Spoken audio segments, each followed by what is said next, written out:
तो उनको विवाद खड़ा करने दीजिए सर, कंटेनर पे, टी शर्ट पे, जूता पे, मोजा पे, हाँ, किसी भी चीज पे वो विवाद खड़ा करें। कि इस यात्रा से हम पिछले 7-8 दिन से देख रहे हैं कन्हैया भाई कि चुप्पी टूटनी शुरू हुई है, और जिस कदर बीजेपी बौखलाई हुई है, किसी दिन टी शर्ट, किसी दिन निक्कर, किसी दिन कोई आपका कंटेनर, और किसी दिन कुछ कोई पादरी मिल जाता है, और अभी तक हिंदू मुसलमान हुआ नहीं है, अगले 2-4 दिन में हिंदू मुसलमान भी जरूर आएगा।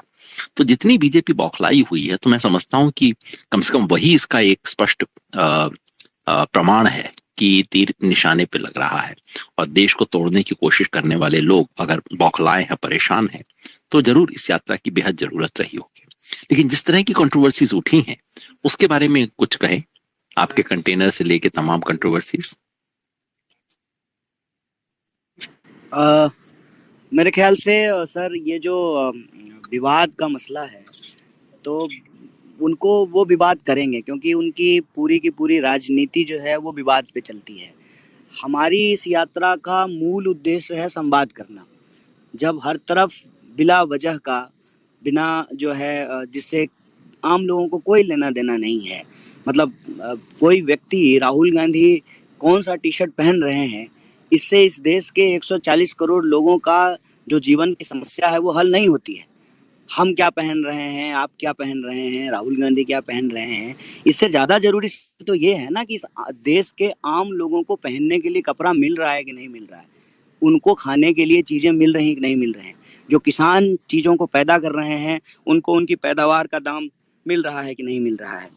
तो वो तो किसी भी चीज़ पे सर विवाद खड़ा करेंगे। उनका तो काम है नकली वीडियो बनाना, किसी का सर, किसी का आवाज़ लगाना। हाँ, उनका तो काम है कि वो हर सकारात्मक बात को जो है एक नकारात्मक रूप दे देते हैं।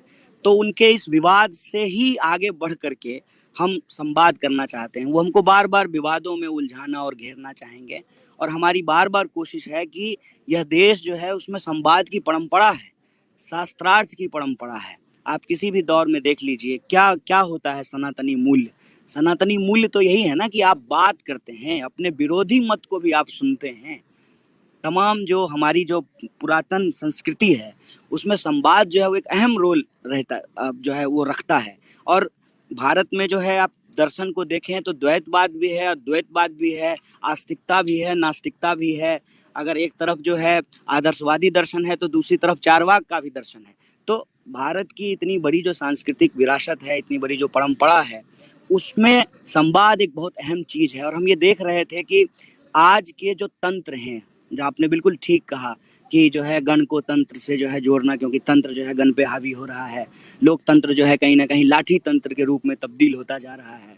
तो उन लोगों से जुड़ना कि उनको ये पता हो और हमको भी ये पता हो। सर जब हम पैदल चल रहे हैं ना, तो वो जो हम अखबार में पढ़े थे और टीवी पे देखे थे कि हजारों लाखों मजदूर पैदल चले जा रहे थे, दर्द के उस स्तर को हम नहीं शायद महसूस कर पाए जो अब महसूस कर पा रहे हैं जब हमारे पाँव में छाले पड़ रहे हैं। हमारे पाँव में जब छाले पड़ रहे हैं और हम चल रहे हैं, तो हमको जो है, अब हमको जो है वो पता चल पा रहा है कि कैसे जो है 1000 किलोमीटर पैदल जो है लोग चल करके मुंबई से जो है पटना गए, गुड़गांव से पटना गए। तो वो दर्द महसूस कर पा रहे हैं, दर्द साझा कर पा रहे हैं उस स्तर पर। और हम यही तो महसूस किए कि टीवी जो है, अखबार जो है, उसमें हमारे मुद्दे गायब हो गए हैं। देश की बेरोजगारी की बात, महंगाई की बात जो गायब हो गई है, उसी संवाद को स्थापित करने के लिए सर ये यात्रा है। जहाँ तक विवाद का मसला है वो विवाद करेंगे सर, लेकिन कहते हैं ना, कहावत है कि हाथ कंगन को आरसी के क्या, पढ़े लिखे को फारसी क्या। इसमें क्या है, वो हम अगर ओरिजिनल वीडियो भी दिखा दें, इसमें अगर वीडियो का ऑप्शन होता तो मैं अभी आपको सारा कंटेनर दिखा देता कि ये ट्रक है जिसको जो है बड़ा जो है अच्छा जो है अंग्रेजी में कंटेनर बोला जा रहा है। बेसिकली ये ट्रक है, और उस ट्रक में जो है उसकी जो ट्रॉली होती है उसमें जो है बेड लगा दिया गया है, और बेड जो है वो अलग अलग तरह के हैं। मान लीजिए महिलाएं हैं, उनका एक जो है एक जो है रहने का कंटेनर है। जो जो नौजवान हैं उनमें जो है जैसे ट्रेन में होता है ना, 3-3 बर्थ होते हैं लगे हुए साइड से, उस तरह के जो है सोने के जो है बर्थ बने हुए हैं। जो थोड़ा बुजुर्ग लोग हैं, मान लीजिए जिनका उम्र जो है 50 से ज़्यादा है, उनको जो है 4 वाला 6 वाला सोने का जो है बिस्तर लगा हुआ है। और सबके लिए जो है कॉमन जो है वो टॉयलेट और जो है वॉशरूम है, महिलाओं के लिए अलग और पुरुषों के लिए अलग, लेकिन कॉमन टॉयलेट और वॉशरूम है। और सुबह उठते ही सबसे बड़ा संघर्ष तो सर पानी का संघर्ष होता है कि आप कितना पानी जमा कर लेंगे, क्योंकि रहने का कोई फिक्स जगह तो है नहीं। आज इस स्कूल के कंपाउंड में है, अगले दिन जो है किसी कॉलेज के कंपाउंड में है। और दोपहर जब हम लोग सुबह का सेशन खत्म करके दोपहर को जब रुकते हैं, शाम के सेशन तक जब इंतजार करते अवस्था में अगर कोई देख ले यात्रियों को, बिल्कुल अधमरे से जो है वो परे रहते हैं। वो 12-15 किलोमीटर चल करके आए हैं। कई बार तो ऐसा होता है सर कि चटाई तक भी नसीब नहीं होती है। जो है किसी दिन किसी मंदिर के जो है फर्श पे लेटे हुए हैं, किसी दिन किसी चर्च के फर्श पे लेटे हुए हैं, किसी दिन किसी कम्युनिटी हॉल के फर्श पे लेटे हुए हैं, किसी दिन जो है किसी स्कूल के बरामदे में लेटे हुए हैं। तो ऐसी जो है स्थिति रहती है, ऐसी हालत रहती है। तो हम लोगों को एक्चुअली जो है ना, ये जो हमारी व्यक्तिगत तकलीफ है ना, ये हम सेल नहीं करना चाहते हैं, ये हम बेचना नहीं चाहते हैं, इससे हमको कोई लाभ नहीं लेना है। इसको हम व्यक्तिगत तौर पे ही महसूस करना चाहते हैं। और जो हमने आपको कहा कि हम पैदल चल रहे हैं, हमारे पाँव में छाले हैं, तो उन भाई बहनों से हम आज ज़्यादा जुड़ा हुआ महसूस कर रहे हैं, जिनको कोविड के दौरान, लॉकडाउन के दौरान हज़ारों किलोमीटर पैदल चल करके अपना गाँव जाना पड़ा था। तो उनको विवाद खड़ा करने दीजिए सर, कंटेनर पे, टी शर्ट पे, जूता पे, मोजा पे, हाँ, किसी भी चीज़ पे वो विवाद खड़ा करें, क्योंकि वो तो आंख देखी हुई सच को भी झुठला सकते हैं ना। स्मृति ईरानी जी बोल दी कि जो है विवेकानंद के मूर्ति पे गए ही नहीं, जबकि उसका विजुअल मौजूद है, उसका वीडियो मौजूद है। तो इनके जो है झूठ का सर मुकाबला नहीं करना है हमको, हमको सच के लिए लड़ना है, इनके झूठ का मुकाबला नहीं करना है। अगर हम सच स्थापित कर पाएँ तो इनकी झूठ की सत्ता जो है वो अपने आप धराशायी हो जाएगी। यात्रा की ज़रूरत क्यों पड़ी? अक्सर ये सवाल हम लोगों का जो ग्रुप डिस्कशन होता है, उसमें जो यात्री हैं उनके द्वारा भी शुरू के दिनों में उठाया गया कि ये जो यात्रा हम लोग कर रहे हैं, जो प्रेस कॉन्फ्रेंस हो रहा है, उसके माध्यम से यात्रा के उद्देश्यों को बताया जा रहा है। इसके अलावे हम सब जो यात्री हैं, उनके मन में और क्या-क्या चीज़ें हैं। तो मैं दोनों ही पहलू पे आपको बात रखना चाहता हूँ। एक बतौर भारत यात्री व्यक्तिगत तौर पे जो है हम लोग क्या महसूस कर रहे हैं, और दूसरा ये जो पूरा का पूरा एक कैंपेन है, एक जो मास मूवमेंट है, एक जो है पब्लिक रीच आउट है, उसके भी क्या उद्देश्य हैं, दोनों ही पहलू पे बात करेंगे। तो सबसे पहले जो मेरा अपना निजी अनुभव है, उसके आधार पे मैं ये कहना चाहता हूँ कि मेरे ख्याल से ये यात्रा किसी भी यात्री के लिए सबसे पहले स्वयं के लिए है। ये किसी के द्वारा इम्पोज नहीं किया गया है। कोई हमारे साथ जो है ज़ोर ज़बरदस्ती नहीं हुई है, और ना ही जो है इसका कोई किसी तरह का जो है लाभ है। ऐसा नहीं है कि जो सब भारत यात्री हैं, जो यात्रा हमारे साथ कर रहे हैं, उनका कोई राजनीतिक लाभ इससे उनको लेना है, या वो राजनीतिक लाभ इससे ले पाएँगे, ऐसी कोई बात नहीं है। इसमें सेल्फ से ये जो है खुद से जो है इसको एक जो है पूरी की पूरी कार्रवाई के तौर पे चुनना, उस पूरे के पूरे अनुशासन को, उस पूरे के पूरे व्यवहार को, पूरी की पूरी प्रक्रिया को अपनाना, तो ये व्यक्तिगत है। तो पहला है सेल्फ, और दूसरा है सोसाइटी। कि एक तो हम सोसाइटी को देख रहे हैं, जब हम एक भारत यात्री के रूप में भारत के सड़कों पर अलग-अलग इलाकों से गुजर रहे हैं, तो अलग-अलग तरह के लोग, अलग-अलग तरह के घर, अलग-अलग तरह के घरों में रहने वाले लोगों की संस्कृति, उनकी भाषा, बोली, खान-पान, ये सब हम देख रहे हैं समाज को। और दूसरा फिर समाज भी हमको देख रहा है कि कुछ लोग हैं जो पैदल चले जा रहे हैं, चल रहे हैं, उनके पाँव में छाले हैं, लेकिन वो जो है गाते हुए, भजन गाते हुए, मुस्कुराते हुए, लोगों से हाथ मिलाते हुए, लोगों को अभिवादन करते हुए और लोगों का अभिवादन स्वीकार करते हुए ये चले जा रहे हैं। तो समाज भी हमको देख रहा है। तो और फिर तीसरा नंबर आता है कि आप जिस भी पार्टी या संस्था से जुड़े हुए हैं, उसका क्या उद्देश्य है और वो किन मूल्यों को लेकर के चल रहा है। तो मैं कहता हूँ कि एक भारत यात्री के तौर पे सेल्फ, सोसाइटी और पार्टी, इसके जो है 3 बिंदु हैं।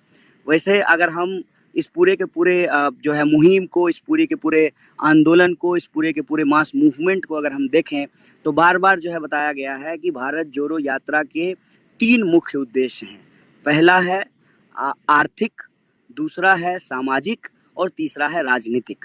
आर्थिक इसका उद्देश्य ये है कि हम देख रहे हैं कि भारत की अर्थव्यवस्था अपने मुश्किल दिनों से जो है वो गुजर रहा है। खास करके अगर हम महंगाई और बेकारी की बात करें तो महंगाई आज अपने उच्चतम स्तर पर है, बेरोजगारी जो है अपने उच्चतम स्तर पे है। हम जान रहे हैं कि कोविड से पहले भी और कोविड के दौरान भी और कोविड के बाद भी लाखों करोड़ों लोगों को अपने जॉब से हाथ धोना पड़ा है। कई ऐसे विभाग हैं जहाँ पे रिक्तियाँ पड़ी हुई हैं, बहाली नहीं हो रही है। जो परमानेंट नौकरियाँ थी उसका ठेकाकरण किया जा रहा है। जो ऑलरेडी ठेके पे थी नौकरियाँ उन उन जो है विभागों को और उन संस्थाओं को बंद किया जा रहा है। 45 साल में बेरोजगारी अपने उच्चतम स्तर पर है और हम ये देख रहे हैं कि जो भारत की मुद्रा है, हमारा रुपया जो है डॉलर के मुकाबले लगातार कमज़ोर हो रहा है। विकास दर जो है वो नीचे चला गया है और हम साफ साफ ये देख सकते हैं कि समाज में अमीरी और गरीबी की खाई जो है वो बढ़ी है। पिछले कुछ दशकों का ही अगर हम एग्जाम्पल लें तो हम जानते हैं कि करोड़ों लोग गरीबी रेखा से ऊपर आए थे, फिर से करोड़ों लोग जो है वो गरीबी रेखा के नीचे चले गए हैं। तो सरकार जो नीतियां ला रही हैं लगातार, चाहे वो नोटबंदी हो, जीएसटी हो या फिर लॉकडाउन के दौरान जिस तरह की पॉलिसीज को इम्प्लीमेंट किया गया, तो सीधे तौर पे या अप्रत्यक्ष तरीके से दो चार जो लोग हैं, बड़े जो धन्ना सेठ हैं, उनकी संपत्ति लगातार बढ़ी है। दुनिया की अमीरों की सूची में वो शरीक हुए हैं और एक जनरल आंकड़ा यह बता रहा है कि देश के आम लोगों की गरीबी बढ़ी है, उनका जो परचेजिंग पावर है वो कम हुआ है। अगर इस सारी बातों को अगर एक लाइन में बोला जाए तो हमारी अर्थव्यवस्था की कमर टूट गई है। तो इस अर्थव्यवस्था की टूटी हुई कमर को जोड़ने के लिए भारत यात्रा निकाली गई है। दूसरा जो इसका सामाजिक उद्देश्य है, सामाजिक उद्देश्य यह है कि हम बार बार ऐसी घटनाएं अपने आँखों से देखते हैं, हमारे आसपास जो है वैसे विजुअल्स जो है हमको दिखाई देते हैं कि अलग अलग पहचान को आधार बना करके जो हम 140 करोड़ लोग हैं देश के, हम सब भारत के नागरिक हैं, हम सब भारतीय हैं और हमारी पहली पहचान और प्राथमिक पहचान ये है कि हम इस देश के निवासी हैं। हमारी भाषा, बोली, संस्कृति, जाति, अलग अलग तरह की हमारी पहचान हो सकती है। वो जाति जन्म के आधार पे हो सकता है, वो वर्ग के आधार पे हो सकता है, वो क्षेत्र के आधार पे हो सकता है, वो मान्यता और विश्वास के आधार पर हो सकता है। लेकिन एक अल्टीमेट रियलिटी ये है कि किसी भी नेशन स्टेट के लिए अगर वो डेमोक्रेटिक है, अगर उसके यहाँ कॉन्स्टिट्यूशनल डेमोक्रेसी को रिपब्लिक के रूप में जो है वह नेशन स्टेट अपने आप को एस्टेब्लिश किया है, तो उसके अंदर रहने वाले सारे नागरिक जो हैं उनके कुछ समान अधिकार हैं और उनके कुछ समान कर्तव्य भी हैं। तो हम देख रहे हैं कि बार बार इस समाज के ताना बाना को तोड़ने की कोशिश की जाती है और ऐसा नहीं है कि कोई साधारण व्यक्ति या कोई जो है साधारण राजनीतिक कार्यकर्ता जो है किसी पार्टी का जो है जनरल ऑर्डिनरी मेंबर ऐसा करता है, ऐसा बिल्कुल भी नहीं है।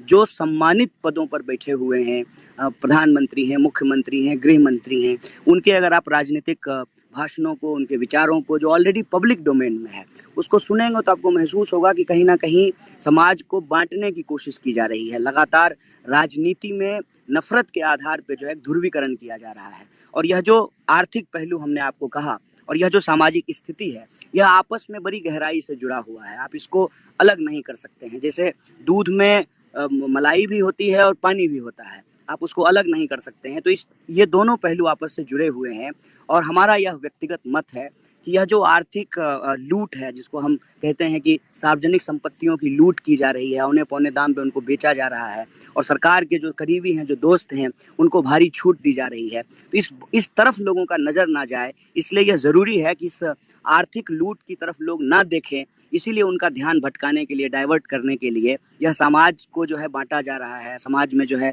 ध्रुवीकरण किया जा रहा है। उससे हमारा समाज कमज़ोर होता है। मान लीजिए कि कोई टीम में सारे खिलाड़ी जो हैं एक दूसरे के खिलाफ खेलने लगें, तो वो टीम कैसे जीतेगी? बतौर टीम जो है उसका जीतना मुश्किल हो जाएगा। तो ये एक जो है सामाजिक परिस्थिति धीरे धीरे उत्पन्न होता जा रहा है। इससे निपटना, इस नफरत को हराना और मोहब्बत को आगे बढ़ाना ये ज़रूरी है, यह इसका सामाजिक उद्देश्य है।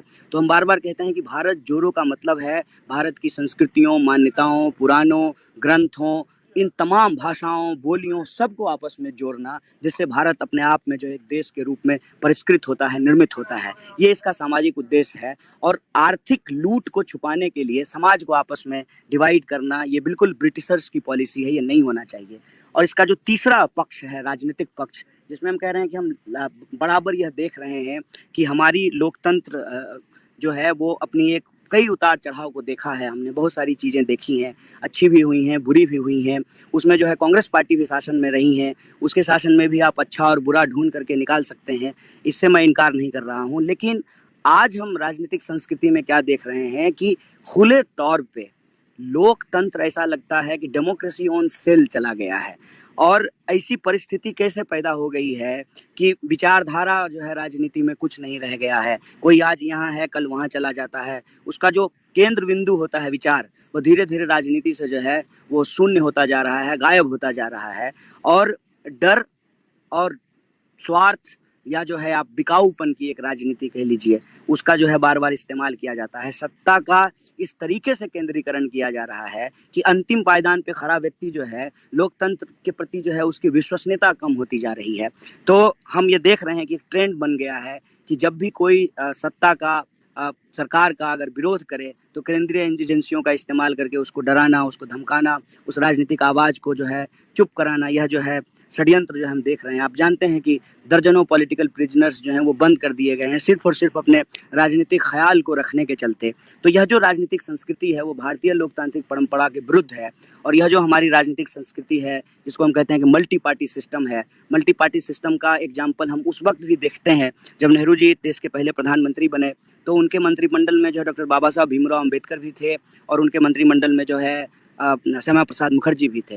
बाद के दिनों में भी हमने देखा है कि विपक्ष के नेता भी जो है कई तरह की पार्लियामेंट्री कमेटियों के हिस्सा रहे हैं, कई तरह के जो डेलीगेशन जाते हैं विदेश में मिलने के लिए उसमें जो है विपक्ष की पार्टी के लोग भी होते थे। आज उन तमाम प्रक्रियाओं को कहीं ना कहीं ख़त्म किया जा रहा है। तो यह जो लोकतंत्र का ताना बाना तोड़ा जा रहा है, उस ताने बाने को जो है हम जोड़ना चाहते हैं। तो ओवरऑल यह जो भारत जोड़ो यात्रा है, यात्रा का मूल उद्देश्य है समाज को एकजुट रखना, क्योंकि एकजुट समाज ही उन्नति और प्रगति करता है।